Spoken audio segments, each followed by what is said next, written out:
صدیوں تک وہ ڈھکا ہوا رہا، یہاں تک کہ ہمارے آقا و مولا محمد عربی صلی اللہ علیہ وسلم کے دادا حضرت عبد المطلب کے زمانے میں ان کو ایسے خواب پڑنے لگے کہ فلاں مقام پہ ہے وہ کنواں، فلاں مقام پہ ہے وہ کنواں.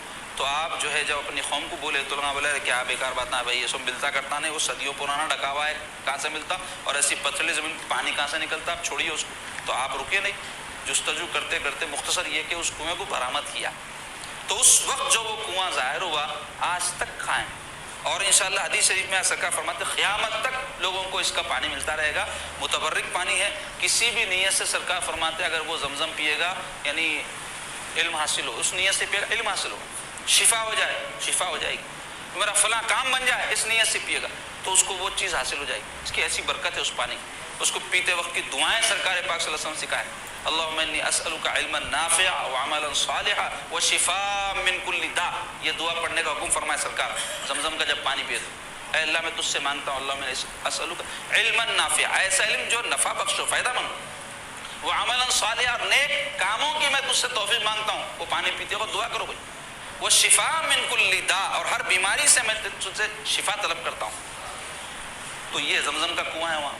اور مقام ابراہیم اس کا قرآن میں ذکر ہے، فاتخذوا من مقام ابراہیم مصلی، کہ مقام ابراہیم کو اپنا مصلی بناؤ، یعنی اس رخ سے نماز پڑھو. تو جو بھی طواف ختم کرتے ہیں تو ادھر سے جو ہے نماز ادا کرتے ہیں. تو اب بہت رش وغیرہ زیادہ ہوگا تو علماء یہ حکم دیے کہ بھائی اس کو پیچھے آگے رکھ کے آپ پیچھے سے کہیں سے بھی نماز پڑھ لو، اللہ اجر عطا فرمائے گا، ثواب عطا فرمائے گا. لیکن اگر ممکن ہے تو آپ کو چاہیے کہ آپ اس کو سامنے رکھ کے جتنا قریب ہو کر نماز پڑھ سکے اس کو پڑھنے کا حکم ہے، کیونکہ اللہ تعالیٰ فرمائے فاتخذوا من مقام ابراہیم مصلی. تو مقام ابراہیم کیا ہے؟ مقام ابراہیم ایک پتھر تھا جو جنت سے لایا گیا، روایت میں آیا ہے. حضرت ابراہیم علیہ السلام جب کعبۃ اللہ کی تعمیر کر رہے تھے تو کعبۃ اللہ بہت اونچا بنا، 30 فٹ ہے. تو حضرت ابراہیم علیہ السلام کا قد اتنا نہیں تھا، تو آپ اس پتھر پہ ٹھہر کے تعمیر کرتے تھے. حضرت اسماعیل علیہ السلام آپ کو پتھر دیتے جاتے تھے، جیسے جیسے ہائٹ اس کی دیوار کی بڑھتے جاتی تھی وہ جس پتھر پر ٹھہرے وہ بھی اونچا ہوتا جاتا تھا. اور آپ کے لیے اس پتھر کو اللہ نے موم کی طرح نرم کر دیا تھا، جس کی وجہ سے آپ کے خدوں میں مبارک کے نشان ہے اس پتھر کے اوپر. اب اس کے اوپر لوگ ہاتھ لگا لگا کے، اب تو اس کو ڈھانک دیے، بند کر دیے، بعد پہلے زمانے میں ہاتھ لگا لگا کے اس کو جو ہے گھس دیے تو وہ خدوں میں مبارک کے نشان بڑھ گئے. تو مقام ابراہیم میں بڑا مقدس پتھر ہے. اس کے علاوہ صفا و مروہ کی میں تفصیل آپ کے سامنے بیان کر دیا جو وہیں ہے.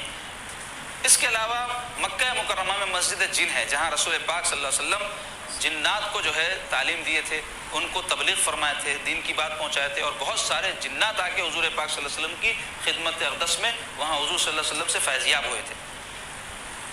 اور پھر حدود حرم جو ہے وہ ایک سمجھ لے کہ سرکل ہے، ایک دائرہ ہے.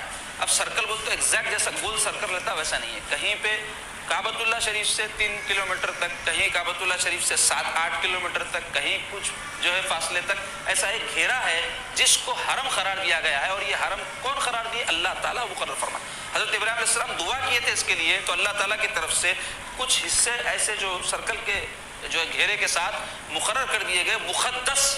تو وہ حرم کیا ہے؟ حرم وہ مقام ہے کہ جس کے اندر بغیر احرام کے کوئی داخل نہیں ہو سکتا. اس کے علاوہ اس کی جو ہے عظمت یہ ہے کہ اس میں کوئی درخت نہیں کاٹے جا سکتے جو اندر موجود ہے، گھاس نہیں وہاں کی اکھاڑی جا سکتی، وہاں اندر شکار نہیں کیا جا سکتا.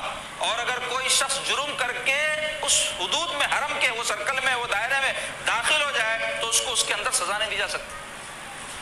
کئی لوگ ایسے تھے جو جرم کر کے وہاں اندر آ جاتے تھے تو علماء کہتے ہیں اس کو چھوڑ دو، خالی نکالنا ہے باہر تو تنگ کرو، لیکن مارنا پیٹنا نہیں، کھینچ کھانچ کے باہر نہ لے جانا. اور پھر وہ خود جب نکلے تو اس کو اس وقت سزا دینا. لیکن ان حدود کے اندر، کیونکہ یہ امن والا مقام ہے، سلامتی والا مقام ہے، ومن دخلہ کان آمینہ، قرآن میں ہے جو اس میں داخل ہو جائے وہ امن میں داخل ہو گیا. تو اس مقدس مقام پر کسی کو غضب نہیں پہنچائی جائے گی، تکلیف نہیں دی جائے گی، سزا نہیں دی جائے گی، ستایا نہیں جائے گا. اس کو حرم بنا دیا ہے اللہ نے، مقدس بنا دیا ہے، محترم بنا دیا ہے. تو وہ اس کے حدود ہیں جو عام آدمیوں کے لیے تو کچھ نشانیاں لگائی گئی ہیں، اس سے وہ سمجھ جانا. اب علماء وغیرہ جو تحقیق کرنے والے ہیں وہ جو ہے دوسرے طریقے سے جانتے ہیں اس کے حدود کو، کون سے پہاڑ کے پاس اس کی حد آتی ہے، کتنے کلومیٹر تک ہے، وہ سب ایک اس کی تفصیلی باتیں ہیں وہ. لیکن عام لوگوں کے لیے علماء کہتے ہیں کہ وہاں پر آج بھی نشانیاں ہیں، علامتیں، اس سے پہچان لینا وہ لکھا ہوا رہتا ہے، یہ حدود حرم. تو ان حدود حرم کے باہر کا جو علاقہ ہے اس میں بھی بعض مقدس سرزمینیں ہیں جو ہے تو شہر مکہ میں لیکن حدود حرم کے باہر ہے. اس میں ایک ہے مسجد خیف، ایک مسجد ہے جو مینا میں ہے. رسول پاک صلی اللہ علیہ وسلم وہاں جب حج فرمائے تھے تو وہاں پر نماز پڑھے تھے. اس کے علاوہ مسجد مشعر الحرام ہے جو مزدلفہ ایک میدان ہے. 3 مشہور بڑے میدان ہیں جہاں حج ادا کیے جاتے ہیں. ایک ہے عرفات جو اصل حج کے موقع پر جہاں رکن حج عرفہ میں ادا کیا جاتا ہے ذی الحجہ کی 9 تاریخ کو، تو وہ جو عرفات کا میدان ہے وہ حج کا میدان ہے. اس کے علاوہ حاجی جب پہلے حج کے لیے جاتا ہے تو جس مقام پہ ٹھہرتا ہے، خیموں میں آپ دیکھیں ہوں گے مکہ مکرمہ میں جب حج کے موقع پر خیمے بتاتے ہیں ٹی ویوں پہ یا فوٹو آتے ہیں تو وہ کہاں مینا کے میدان میں ہو خیمے. پھر وہاں سے حاجی حج کی شروعات مینا سے کرتا ہے، پھر اس کے بعد عرفات میں جاتا ہے 9 ذی الحجہ کو، وہاں سارا دن رہ کر مغرب کی نماز ادا کرے بغیر وہاں سے نکل کر اور ایک میدان ہے جس کو مزدلفہ کہتے ہیں وہاں جاتا ہے. تو مزدلفہ میں مسجد مشعر الحرام ہے، وہاں پہ رسول پاک صلی اللہ علیہ وسلم نماز ادا فرمائے تھے مشعر حرام کے پاس. اس کے علاوہ مسجد نمیرہ ہے جو عرفات کے میدان میں، نمرہ بولتے لوگ اس کو، اصل اس کا جو تلفظ کیا ہے مسجد نمیرہ، نون پہ زبر میم پہ زیر. تو مسجد نمیرہ بھی وہ مقام ہے جہاں ایک غار کی طرح اس زمانے میں حصہ تھا. حضور صلی اللہ علیہ وسلم عرفات کے میدان میں وہاں پر خطبہ دیے تھے اور پھر سرکار پاک صلی اللہ علیہ وسلم جبل رحمت کے پاس تشریف لے جا کر خطبہ حجۃ الوداع جو ہے بیان فرمائے تھے.